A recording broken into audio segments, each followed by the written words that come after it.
Blessings, everyone. Thank you for joining me today. My special guest is Arthur Goldberg, somebody that I've known for quite a while. He was the founder of a group called Jonah, and I'll ask him a little bit more about that later. I've known Arthur for quite a few years. We're just talking about how we met. I think we might have met through our mutual friend, Austin Ruse, or perhaps through my book. And I wanted to show everybody really quickly, if you want to learn more about Arthur, sorry.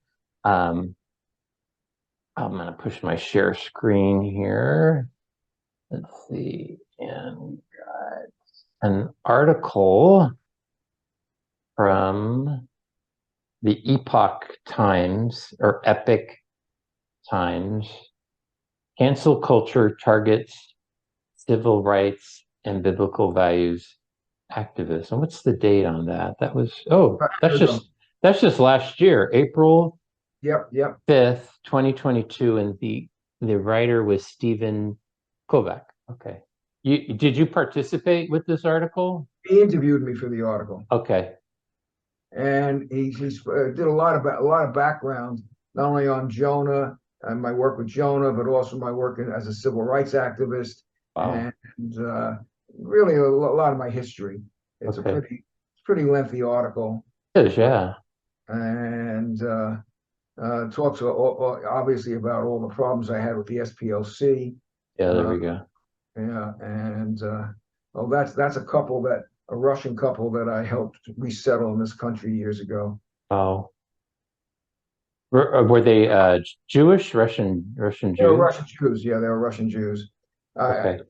That's an award I received from CASE, the Committee for the Absorption of Soviet Emigres, for helping to save literally hundreds of people from the Soviet Union, former Wow. Soviet Union. Wow. That That that's you that's a picture of me with the former mayor of Jersey City and the former executive director of CASE. I was the chairman of the board. oh, check you I out. look a little younger there. So what I'm going to do is so people can find this article. I will link it in the show description to this video. Could you tell a little bit more about your background? I mean, I know a little bit. So you went to Cornell, right? So you got Yeah, your well, yes, I went to Cornell Law School. Well, at first I went to American University undergraduate school, okay. uh, where I was editor in chief of the um, college newspaper. Wow. I also was very, very active in those years in the civil rights movement, helping to try to bring about equal opportunity for blacks and other minority groups. I was involved in the freedom rides and sit-ins and all that kind. I was pretty much a real activist. Uh, Wow. I went to Cornell Law School, where I became editor of the Cornell Law Forum. I always Wow. enjoyed writing, by the way, just one of my things. And while there, I was very helped found the Law Student Civil Rights Research Council. After graduating from there, I taught law school for a couple of years, and then I went down to Washington to work for a U.S. congressman as a chief administrative aide and run his office. After that, I went to the Attorney General's office in New Jersey, where I was Deputy Attorney General in charge of the Oh, community affairs area for legal issues. And then I went to Wall Street, where I basically helped develop various types of financing vehicles to produce low-income housing and other types of issues along those lines. Leaving that, I then went to Wall Street, where I did a lot of work, also just on, excuse me, on financing issues and that kind of thing.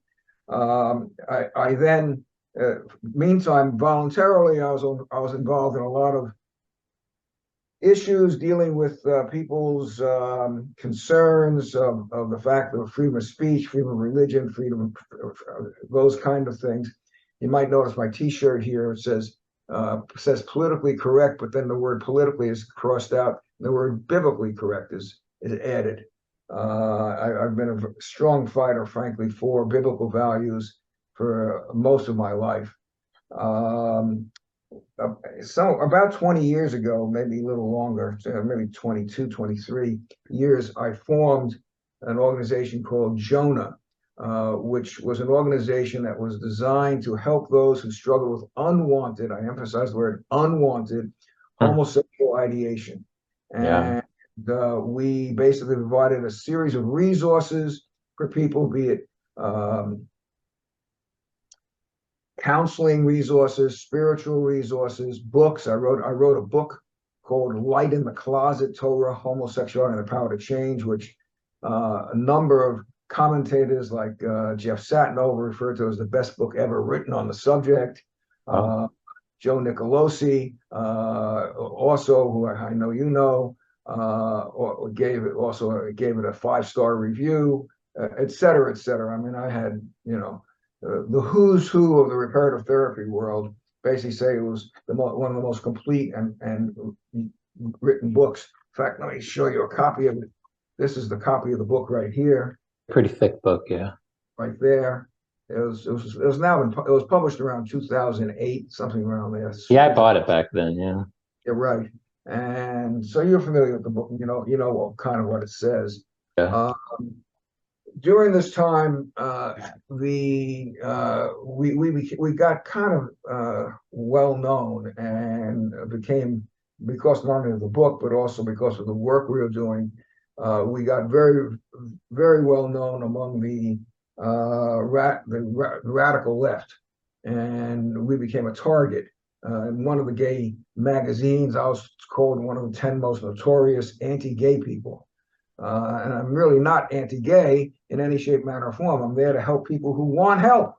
They don't want help, fine. As we say in Yiddish, gay gesund hate, which means in English, go in good health. Unintended. But in any event, in 2012, the Southern Poverty Law Center found a couple of people who had done like 1 or 2 sessions with some of the therapists that we had recommended and sued us for consumer fraud. Now, New Jersey has the most liberal consumer fraud statute in the country. Of course, consumer fraud is supposed to apply to people who sell bad refrigerators, bad cars. They've made money from all this. Well, in my work with Jonah, I never took a penny of compensation for all the years I worked with them. And we basically were sued because of the fact that the argument was that because people are born gay and can't change, that was the theory. People are born gay and can't change, therefore we're committing a consumer fraud by virtue of the fact that we're providing resources for people to change from gay to straight. I mean, this is ludicrous. I mean, we both know hundreds and hundreds of people who have changed from gay to straight successfully. And so they sued us. We were involved in litigation for 4 years.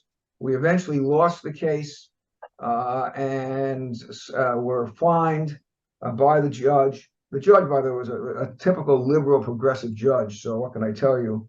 And then about a year, so we then formed a new organization called JIFGA, which was an organization designed to explain the Noahite laws, the basis, the foundation of the Judeo-Christian tradition, which is way oversimplified, is 7 laws that are the precursor of the 10 Commandments. That's way oversimplified. But in any event, with the new organization, we put together a website that I'm assuming a crowdfunding site that helped raise money for people. In fact, I think one of the people we raised money for was when you had your fire, right? And we also, when Joe Nicolosi died, we did a fundraiser for a video. People want to honor him. Well, we were sued again by the SPLC saying we violated the injunction that said we can't provide resources to people with same-sex attraction. And proof of the pudding is that we did, for example, this crowdfunding site that had this Nicolosi raising money for the Nicolosi video. Now, of course, there's something called Section 230 of the Communications Decency Act, which says that, and it's been all over the papers, that hosts of internet sites are not liable for anything that someone puts on their site. So there were third parties who were basically using our site to raise money for various things. One of which, of course, was the video to honor Nicolosi after his death. They said, that proves the fact that you're still doing this work. Even, and I said, wait a minute, what are you guys crazy? Besides, what about my freedom of speech, freedom of association, freedom, freedom, all sorts of First Amendment liberties? Well, the judge basically at that point came up with a secondary fine, and literally in the millions of dollars, which I've been paying off slowly but surely over time. And I have my own crowdfunding site now that LifeSite News is running for me. It's called lifefunder.com/therapy. And it's, we'll take whoever wants to help us will be grateful, because it's, everyone's money, regardless whether it's a small contribution or a large contribution, helps me pay this incredibly erroneous fine that was leveled. And of course, it's typical of what we all now know of the two systems of justice, the unequal system of justice. Those who are biblically correct, or those who are conservatives, are basically guillotined, for lack of a better term, guillotined by the mainstream liberals, radical leftists, and those who are liberal, like Joe Biden's son and Joe Biden himself, well, no problem, do whatever you want. So that's kind of a short synopsis. Yeah. I wanted to ask you a little bit about how you got interested in this work, Nit. You described your story a little bit, and it sounds like you were, you were very politically active, but what some people would be described as more progressive or liberal. Nit, how were you raised? Were you raised in a conservative Jewish home, or was it more progressive and liberal, or how? It was. My parents were basically mainstream Democrats, and I was originally, back in my college years and my early youth, followed that pattern. But as it's been often said, I did not leave the Democratic Party. The Democratic Party left me. So were you kind of like a Kennedy Democrat, or? Yeah, I say, yeah, very much so, like a Kennedy Democrat. And then I really switched my political philosophy after Reagan. I was one of those Reagan Democrats who basically moved over to the other side, realizing that the Democrats are going much further left, and the Republicans basically took over what the Democrats used to be. Yeah.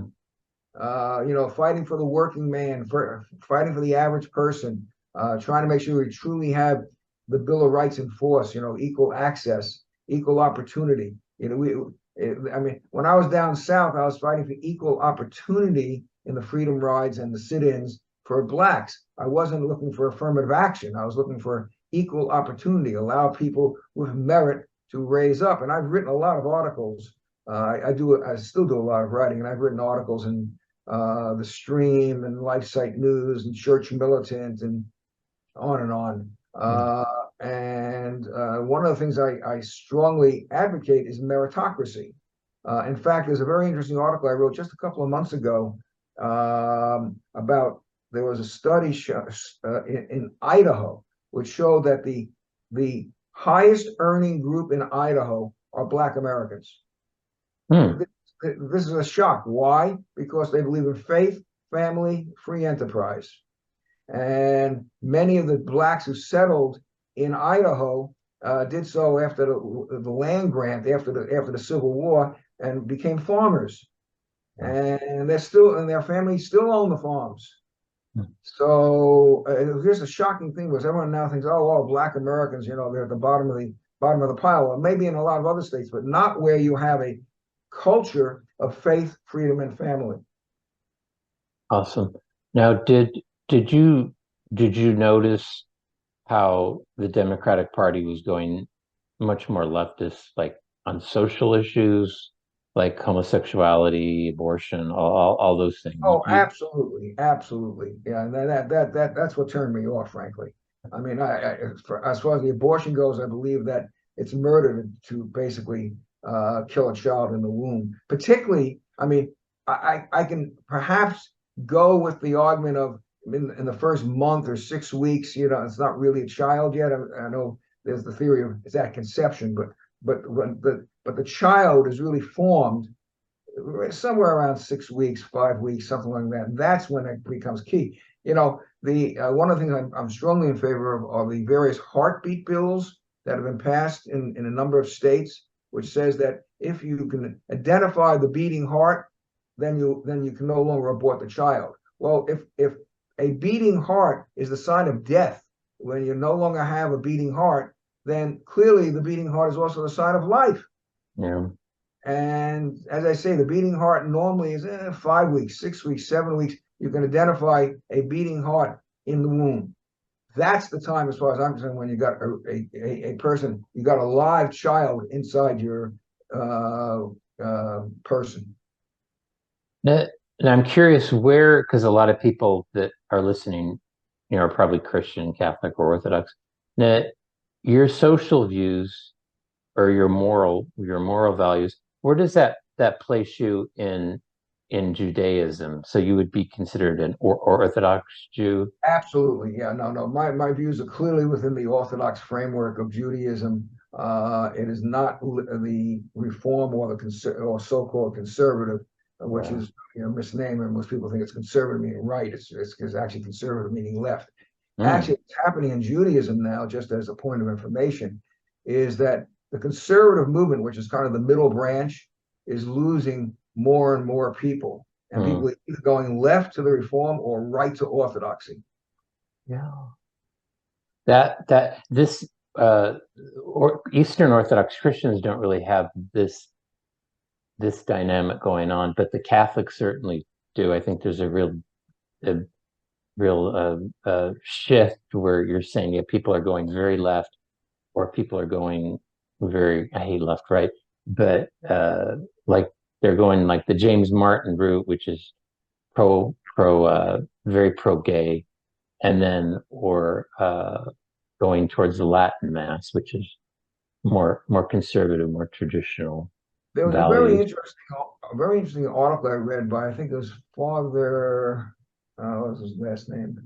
Um, Starts with a K. Anyway, there was a very interesting article written by a Roman Catholic priest that did a study and showed that traditional Catholics Mm, have much stronger moral values than those who have moved left. And it's a fascinating study, and I thought it was great. So just FYI. yeah, yeah. So the Orthodox uh, uh, Judaism has the more traditional like set of values, but you would like not have female rabbis or things like that. Correct. That's the female rabbis are not accepted within the mainstream of Orthodox Judaism, mainly because the in Judaism you have what we have what we call time related mitzvot. It means mitzvot meaning good deeds, obligations that you have to do, and since a woman's primary responsibility often is taking care of the child, she cannot really observe the time related mitzvot, the time related obligations, to pray 3 times a day, all that kind of thing. And so, therefore, the woman is excused from a number of those. Well, if she's been excused from them, she also can't, it's hard for her to lead the congregation in those because she's been excused from the obligation to do it. On the other hand, a man is not excused from doing those obligations. Right, right. Now, How did you get interested in the issue of homosexuality? Because it's not something that a lot of straight men, become interested in unless unless you're doing some sort of work with it or something. Well, certainly true, absolutely. And you know, as I said before, my history involved always working for the underdog. I worked for the blacks in the civil rights movement, etc. And so I actually started to meet some people who were gay and said, you know, I don't really want to be this way. This is not who I am. This is not who I want to be. And I said, well, why don't you go to a therapist and Were deal with these your? Jewish guys? They were Jewish guys. Okay. Although ultimately Jonah worked with Jewish, non-Jewish, didn't matter. You know, people from all over the world. Okay. But it's basically a Jewish organization. But and so I started saying, well, let me do some research on this. And the more I researched it, and I realized you had this whole thesis out there of "Born That Way Can't Change," which was a propaganda device used by the gay activists. In fact, I discovered something called "After the Ball," a book that I read. I don't know if you remember that book. Very well.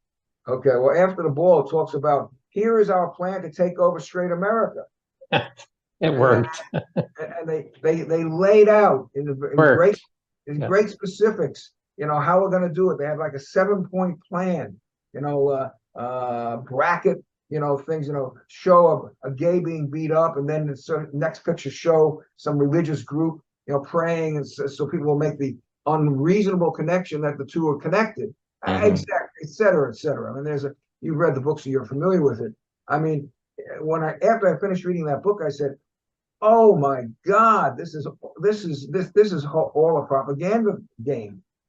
And so that's really what got me involved. And then I, of course, went back to the people that said they didn't want to be that way. I said, hey guys, you're not born gay. There's all sorts of studies out there to show this. This is a bunch of crap. I remember when I used to look for, because I was interested. I At the time I was seeing Dr. Nicolosi Sr., God rest his soul, and I got interested in a lot of the questions regarding homosexuality. Are people born that way? Environment, is it a mixture of things? So, I was looking for online resources, and I remember seeing your Jonah website, when it was still up, and I thought, well, these guys are taking a very sort of interesting take on it, because at the time, in terms of a religious context, although Dr. Nicolosi was Catholic, he didn't necessarily take his work from like a religious point of view. It was more psychological. Absolutely. Yeah, but um, the only group that I was really familiar with from a one-on-one basis was Courage, which is a Catholic. Um, I guess you would call it like a peer group, or a group for men with unwanted same-sex attraction. Yeah, no, I'm very familiar with Catholic, and I was very close, had a good close relationship with Father Harvey, as a matter of fact. Yeah, I knew him as well, and their take was very religious. I thought very Catholic. But I liked what you guys were doing, because it seemed to be more of a mix. There was a Right. bit And like also the difference with Courage is that Courage, their basic theory was into celibacy, exactly. as opposed to being able to change and be able to live a heterosexual lifestyle. Although, in fact, we had a coalition of various groups at one point, and we tried to come up with a common statement. Yeah. And Father Harvey was at the meeting, and he said, hey, you guys are leaving out the idea of celibacy. Without celibacy, we can't sign on. We said, oh, no problem. People have a choice. They can either they can become celibate if they want, or they can try to, become fully heterosexual. It's up to the individuals, their free choice. So we changed some of the language in the statement, obviously, to satisfy Father Harvey. And he was right, because there are some people who want to Right. be soft, and that's fine. Yeah. Yeah, I'm in that camp. But the thing that I found interesting about what you guys were doing is that I thought Courage was very disinterested in doing was exploring, the why of homosexuality. And, for me, it didn't necessarily result in although my and Dr. Nicolosi talked about this too, as your same-sex attraction decreases, it's sort of natural that perhaps your, opposite sex attraction will increase. And that doesn't necessarily mean you're gonna get married and have kids. But you're also on a road to understanding the why. And that's what I liked about what you guys were doing. So, but Well, but but Judaism, a history of, I mean, going back to Freud or beyond, of some psychological insights, and that I think in a lot of times in Christian groups they're kind of fearful of psychiatry or any kind of psychological exploration, which I'm not, because I think it's very. no, Go ahead. you're absolutely right. In fact, we in my book, and of course on the website, we used to set forth various causes of homosexuality, and they list them about, hetero-emotional wounds, for example, homo-emotional wounds, social wounds, peer wounds, sibling wounds, other family dynamics, body image wounds. I'm too tall, I'm too short, I'm too fat, I'm too thin, heredity, temperament, and of course a big one is, of course, sexual abuse. Yep, yep, yep, yep. That's kind of a laundry list of some of the major causes involved in what produces the homosexual ideation. Yeah. And I want to talk about this a little bit more with you, but I mean, studies have been done in this area, but there's a real blackout considering this stuff because it's, talk about politically incorrect. But you can only talk about one, genesis for homosexuality, and that's genetic, although there's no evidence for that. So the Absolutely work, no evidence. You're 100% correct. yeah. So the work that you guys were doing was very much, I think, ahead of the time, because it's still difficult to find um, anyone that's interested in this topic, because once you start saying that, well, no, people aren't born that way, then you get targeted pretty quickly. So Yeah, no, absolutely. And of course, that was the whole theory underlying the case, this consumer fraud case, which we got dinged on. The other side basically said people are born that way, therefore, by you providing resources to people who want to change, you're considering consumer fraud, but they can't change. Well, that's crap. I'm sorry, it's total BS.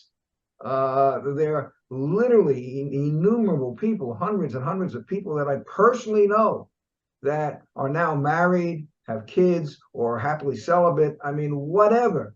That were able to change their feelings, their attractions, their behavior. well, I mean, you guys they're getting a divorce, but there's an example right there in New York with Mayor de Blasio's wife. She Right, she she identified as a lesbian for a very long time, right. and then she ended up marrying a guy. So how do you Yeah, I mean, explain it? who knows if she ever did any work on her issues or what? And frankly, if I was married to Bill de Blasio, I would have a major problem. I mean, anyway, don't get me started on some of his crazy liberal theories. I think she just said that she had fallen in love with women and then she fell in love with a man.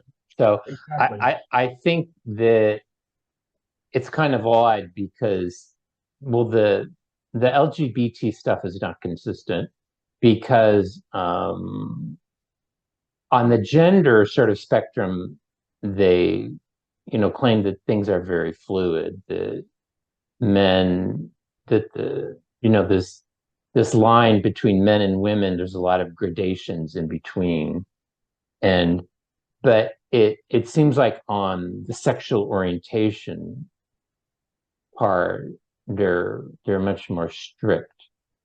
Well, you're gay, or you're straight, or sometimes they'll say people are bi, but to that they tend to say, well, someone can be born in the wrong body. You're not born male or female. That's sort of assigned later. They say someone is assigned a sex, but then they'll say, well, sexual orientation, you're born that way, and you're not moving off of that. So it's not consistent. Very inconsistent. They have a tremendous number of inconsistencies, and of course, the trans movement is now taking over a lot of the issues. And I think I'm kind of glad it's become so well known, because that's now getting the average person to realize that look what they're teaching in the public school systems forever. I mean, it's been ever since after the ball and Glislin, Gay, Lesbian, Straight Education Network.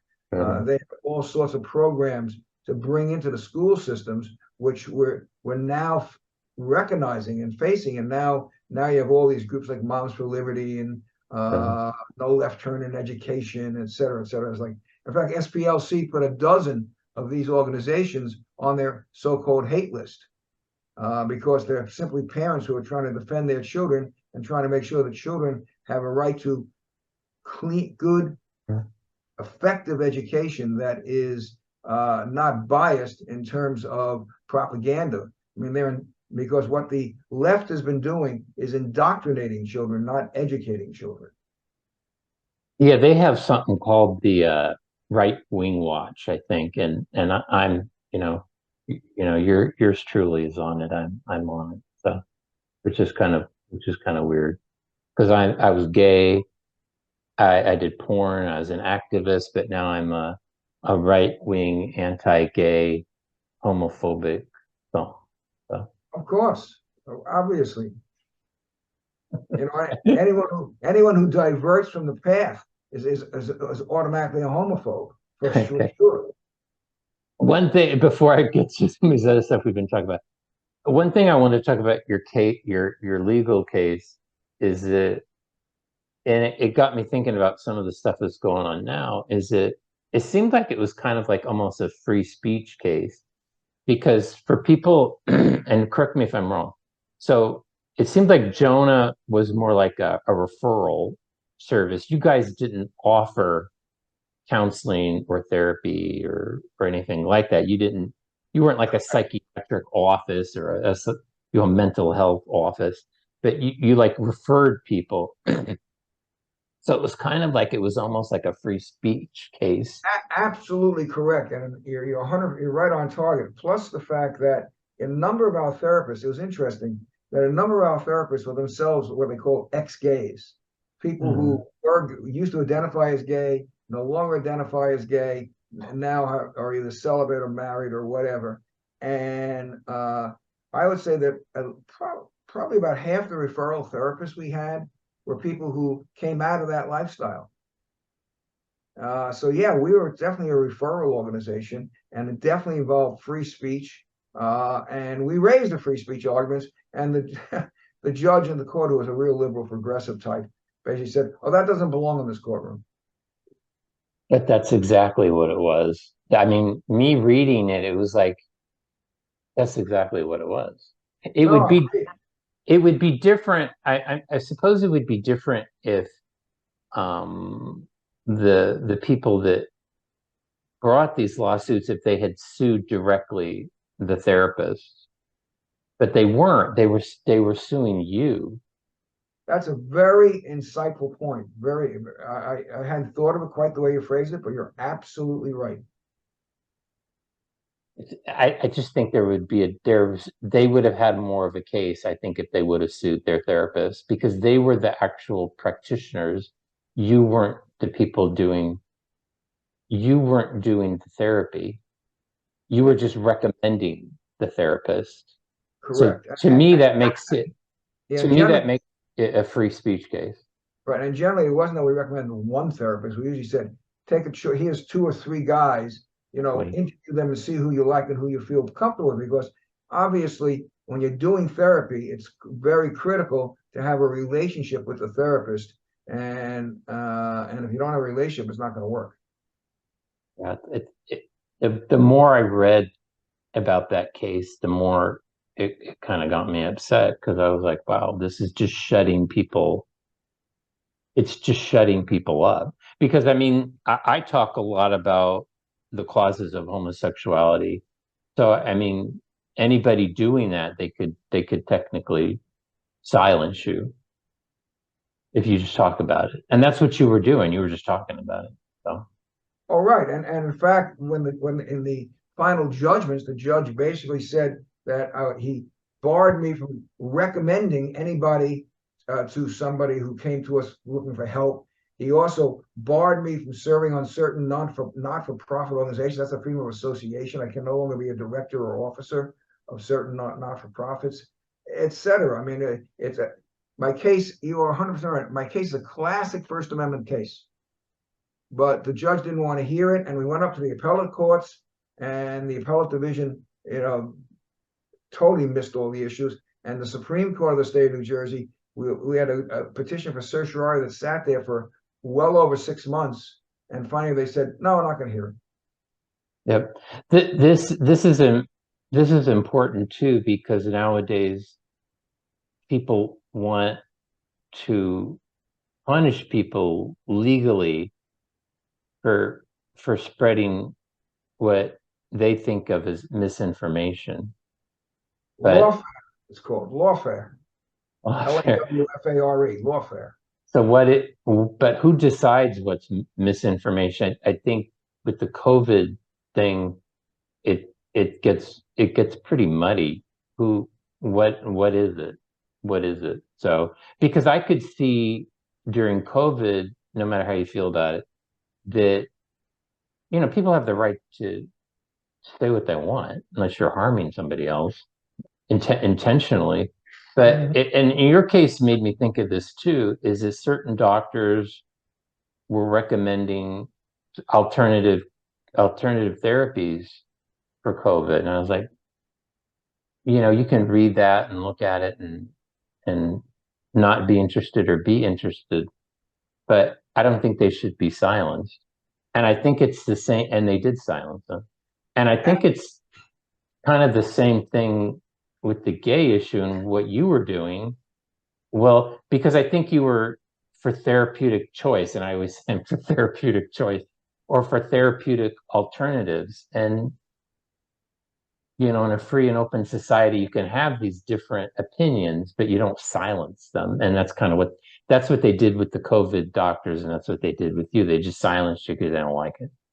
You are right on target, 100%. You're right there. I agree with you. I agree with you 1,000%. Oh, good. I don't know if I was coming from a crazy place, but Oh, I, not at all. Not at all. that's kind of where my head was going. I was like, well, this is still happening because, well, anyway, I want to show you some things. I'm kind of interested in your opinion on this stuff because let's see, I'm gonna do a share screen. Share issue with Epic Times. So this is what I've been interested in lately, and I'll describe these pictures to people if they can't see them that well.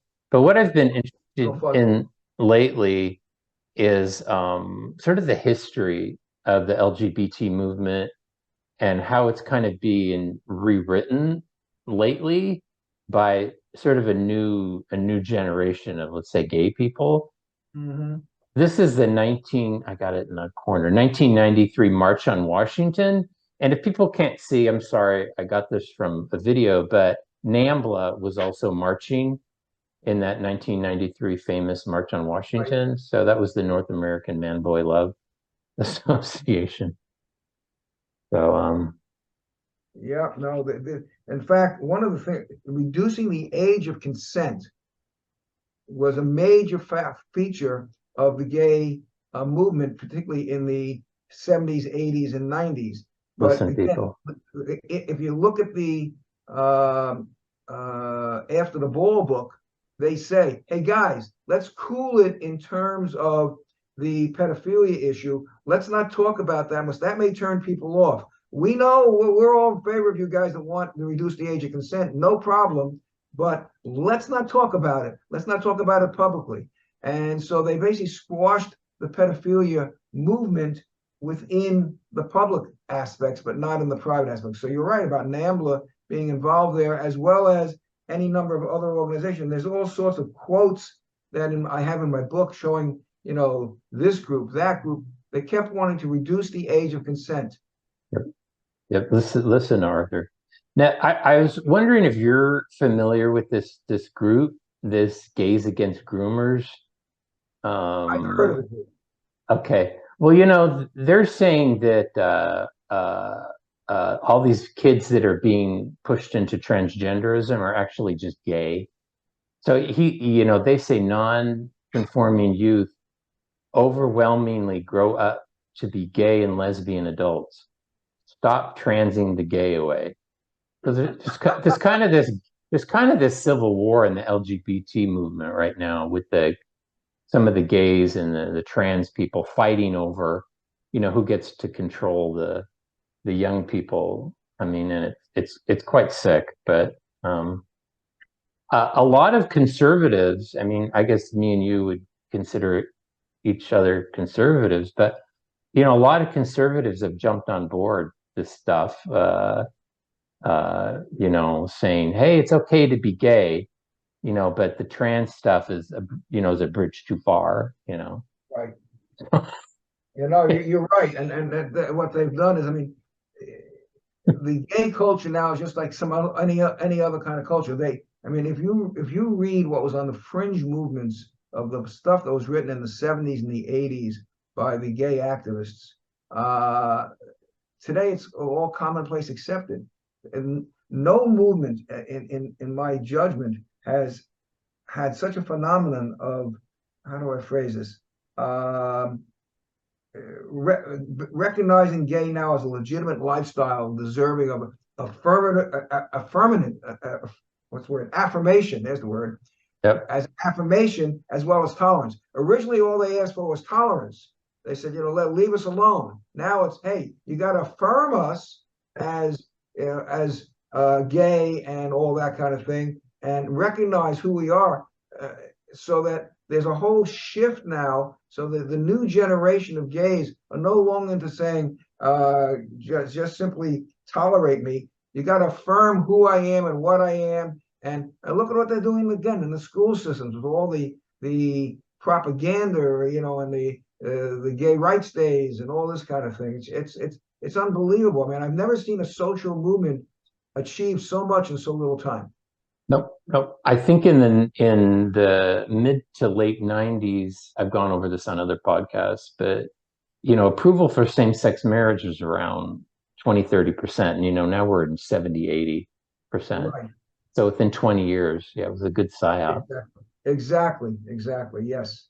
No child is born in the wrong body. I mean, I agree with that. I'm sorry for it. But then they say, don't trans the gay youth. So you're not born trans, but you're born gay. So figure that out. A little contradiction in terms, right? Yeah, here's Harvey Milk with one of his young boyfriends. And Harvey Milk is, I mean, as you know, because you're from that era, but he's still an icon in the gay community, but definitely he was also a pedophile, or at least an ephebophile. Right. Yeah. So here's come on. Here's Harry Hay, and he marched with NAMBLA. He's also was one of the founders of the gay rights movement, the Mattachine Society. So if you pick any like queer theory book or LGBT history or gay activism book, the Mattachine Society will be Right, right. I remember that. Yes, I remember reading that when I was doing research for my book. Absolutely. there. Allen Ginsberg. This I kind of thought was interesting because it was James Martin, the Jesuit, who's here is praising Allen Ginsberg. You can think of his poetry as whatever you want. I Right, think it's pornographic. But he was also a member of NAMBLA, and he said, "I'm a member of NAMBLA because I love boys too." Allen Ginsberg. right, right. Yeah, I mean, if people look at the whole history of pedophilia, it's just unbelievable Right. in terms of what the gay movement is involved with it. Did you ever hear? Did you ever hear of a guy named John? Wasn't it John McKellar from Canada? He founded a group called Hope, Homosexuals Opposed to Pride Extremism. No, He wrote some really fantastic stuff, basically against pedophilia, against the whole idea of extremism in the pride in the gay world. You ought to someday look him up on the internet. I You may will. you may find some of his writings really interesting. Oh, Jane Lindsay. So well, this is self-explanatory. So the TQ is dragging down the By the way, that is a very gay. astute that's a very astute cartoon or whatever mime or whatever you want to call it. I think there's definitely truth to the fact that the TQ is dragging down the LGB. I agree with that. I hadn't thought of it quite that way, but I mean, Yeah, where I take issue is that, considering what we just looked at, where, the gay rights movement was, very much tied with the NAMBLA guys. So it's sort of like the gay activists aren't coming from a place of a higher moral ground. right, Uh, they were already down. They were already down in the dirt. So, this is another one. This is where the culture's going. This is embrace tradition, reject modernity. So sort of like old school gay versus the new school right. gay, trans, whatever. I think this is an effective psyop. It's kind of like, hey, you know, gay marriage is okay, but this other stuff is too weird for us. Right. And this is where the gays against groomer groups, but this is where kind of the neocon sort of gay mindset's coming from. Sexual orientation is determined through genetic, immunological, endocrinological, I always have trouble with that word, endocrinological, epigenetic, and hormonal interactions in the womb, and is determined before birth. There's absolutely no evidence for that. Actually, it's all Agreed. to the Agreed. Actually, do you remember back in the old days, they used to use the word sexual preference? Then they mm, decided that wasn't enough to basically move the ball into the born gay theory. So orientation. they changed the phraseology from sexual preference to sexual orientation. Exactly. Exactly. And and I don't think people realize how deep this this lie has gotten. I think the Lady Gaga song Born This Way kind of cemented it. Right. But I think if you walked up to most people on the street and said, "Are people born gay?" I think 99.9 of them percent would say yes. I agree. I think that they have totally succeeded. I mean, think of the way the term has changed. I guess in the 19th century, they used to be called homosexuality, which was a condition, and then the term became gay and identity, and they just keep changing the terminology, kind of thing.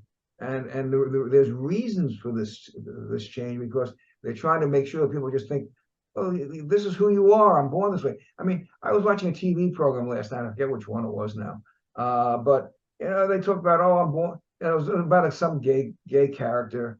No, it was about a trans character, as a matter of fact. Uh, Mm. and they said, well, he was born that way. What do you expect? So people that were doing the kind of work that you were doing, I mean, you have a real uphill battle because you're going against the status quo or what people, really believe. But then there's lots of studies to the contrary. I just wanted to show you a couple and show everybody else. So this is a study out of the Netherlands, not that old, 2013. And it said, despite the Netherlands' reputation as a world leader with respect to gay rights, actually, the Netherlands was the first country to legalize same-sex marriage. Correct. Homosexual Dutch men have much higher rates of mood disorders and anxiety disorders and suicide attempts than heterosexual Dutch men.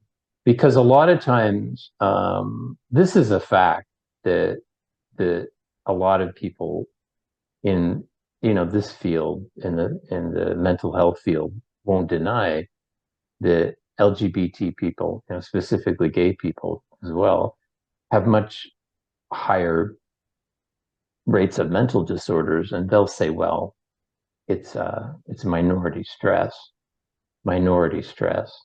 Not being But accepted by their argument is that this occurs because they're not accepted by the larger society. correct, or their family. As opposed to, they have these illnesses which cause them to go into this kind of condition. Right, right. And the one that I've seen the most often now is that, your traditionally, faithful Jewish family or Christian family is not accepting to you. So Exactly. that's going to cause these mental health disparities. Right. And exactly. And where I've seen it, I've seen it in Catholic, Catholic groups or Catholic educational conferences that I've gone to, and they've had priests get up that subscribe to this stuff and say to parents, well, you better accept your LGBT child, or your kid is going to commit suicide or is going to attempt suicide. So of course that scares uh, uh, uh, parents, but maybe there's something else going on. Maybe it's not just the the the sexual dynamic is a symptom. It's not the cause. Well put. Well put. It's the symptom, not the cause. So here's the suicides in Sweden. Sweden is also a very LGBTQ accepting. I mean, those Nordic countries were all the first to accept same-sex marriage, but they have this is interesting. Among same-sex married men, the suicide risk was nearly threefold greater as compared to different sex married. That is interesting. That is very interesting. Yeah, so how do they explain it? And actually they can't. They really can't. If you present this kind of evidence, they can't, because these communities, these countries are so gay affirming, right, that the minority stress stuff, kind of crashes. And also another statistic that I presented is that, the highest rates of suicide in the United States are white males who are supposed to be the most privileged. And the lowest is actually in the Black community. That doesn't make any sense. Yeah, that doesn't actually. It does. It doesn't.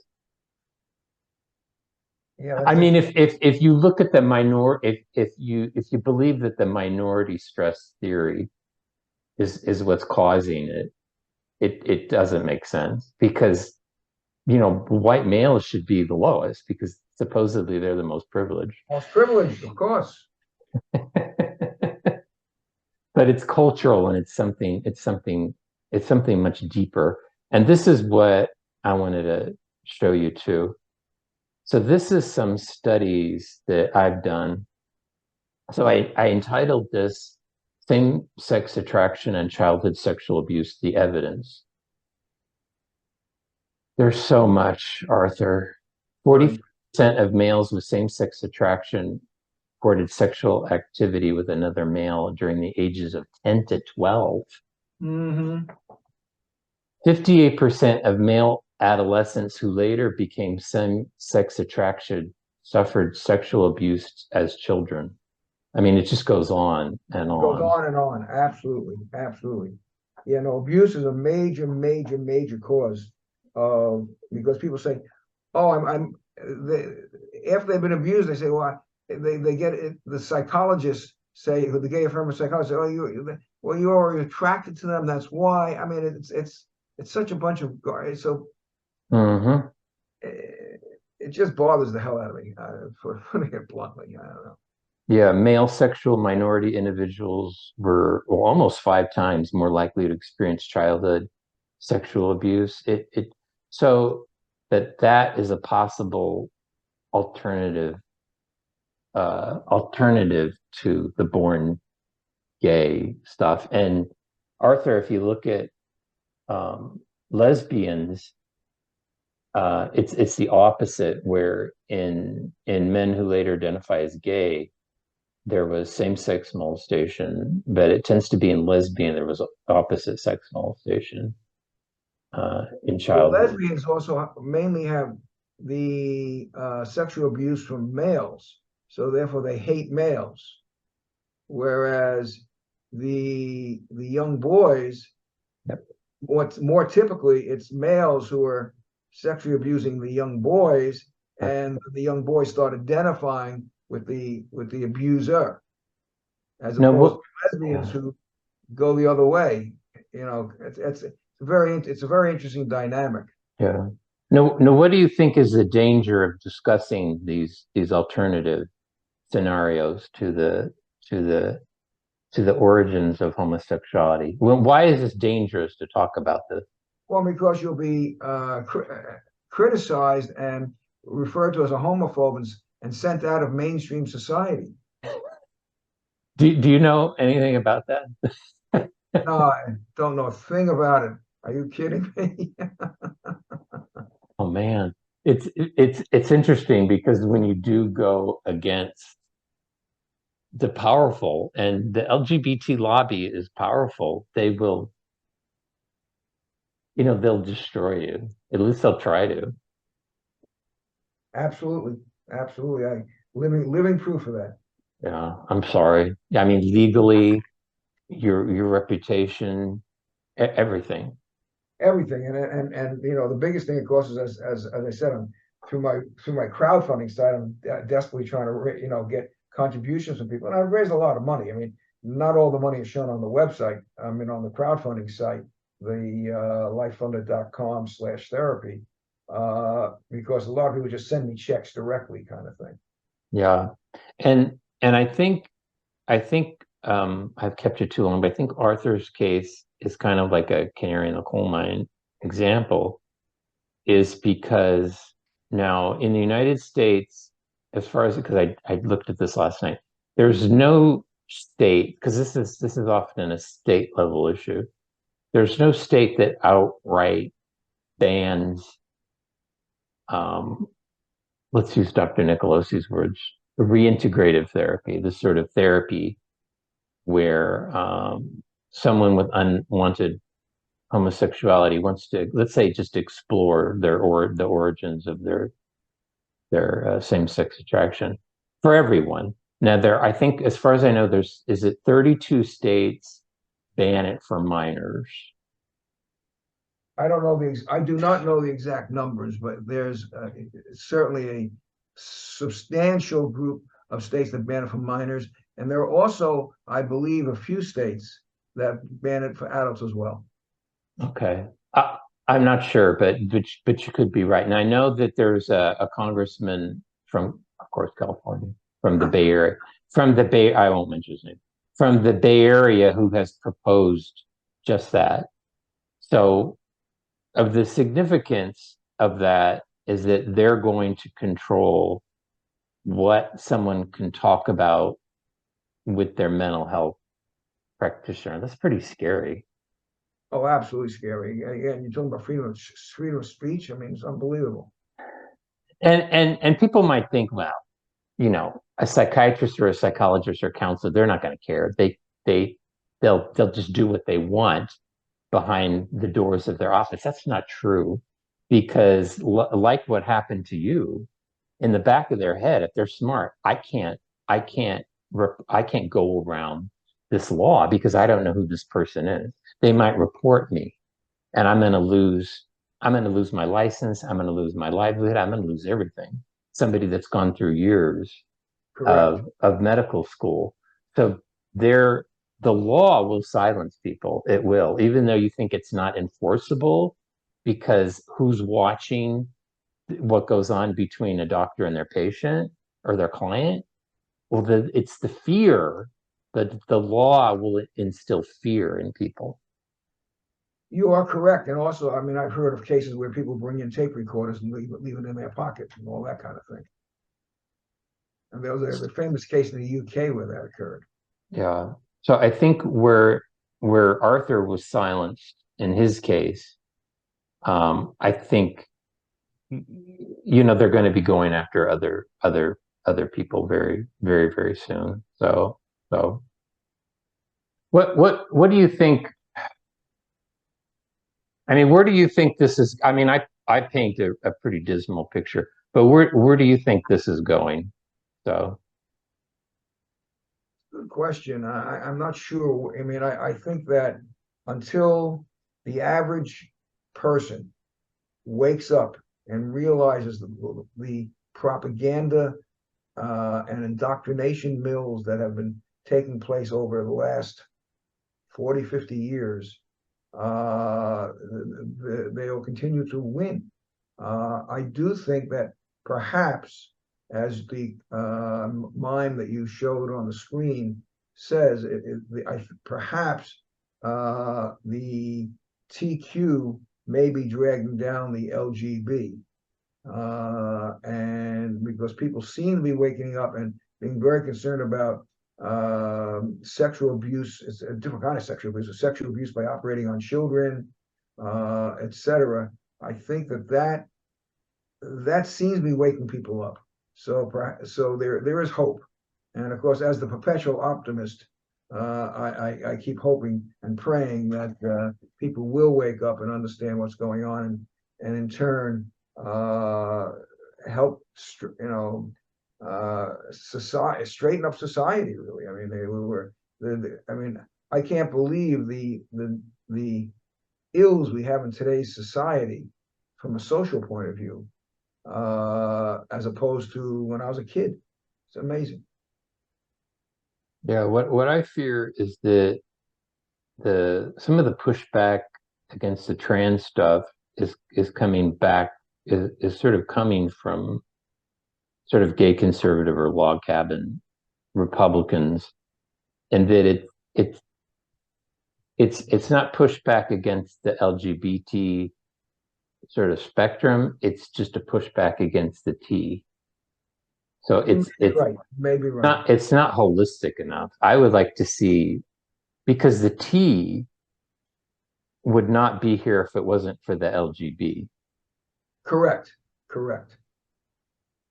Because the Yeah, T didn't just pop out of a cabbage patch. It's the progeny of all the gay rights. Because you were talking about it, that the early gay rights movement had a lot of this stuff about lowering the age of consent, and so the T stuff is sort of the end result of all the other stuff, where you're redefining sexual orientation and who can partner and who can do what with each other. And then you've got the T where they're just redefining everything.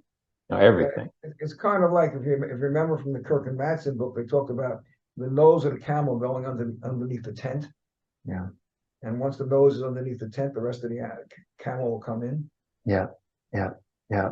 Yeah. So I think it's important that people look at the work that, since you can't do that work any longer, but that people look at that work that Arthur Goldberg has done, because I think he's done a lot of the foundational sort of stuff that sometimes I think gets forgotten, because it's a little older, and I did some more work, and then Dr. Nicolosi Sr. did a lot of that more foundational work, and people need to go back to that stuff from the 80s and the 90s, and I think it'll give a lot of insights, not into just what's been going on with the gay rights movement, but now what's going on with the transgender activism too. So, Nick, is your book, is it available on Amazon or no? It's not. It's out of print. Well, it's available on Amazon for a couple $100, which is ridiculous. I don't know what is, but people who are interested in the book, for example, can email me. Okay. Just it's author.goldberg@aol.com. And my name is very simple, author.goldberg@aol. And I I'll mean, put that in. I still have, I don't know, maybe 50 or 100 books left.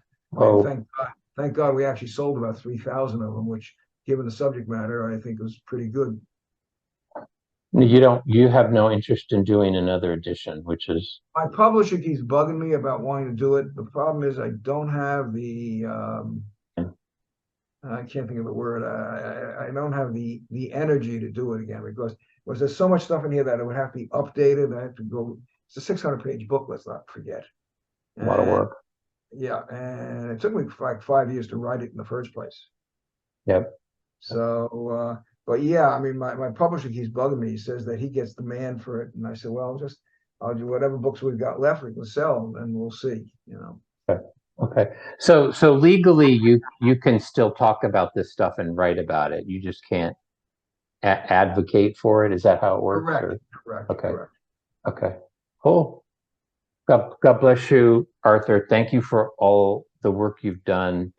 And yeah, I'm sorry that the anvil really dropped on you hard. But Well, I appreciate that, Joe. And we've traveled a long road together, as they say.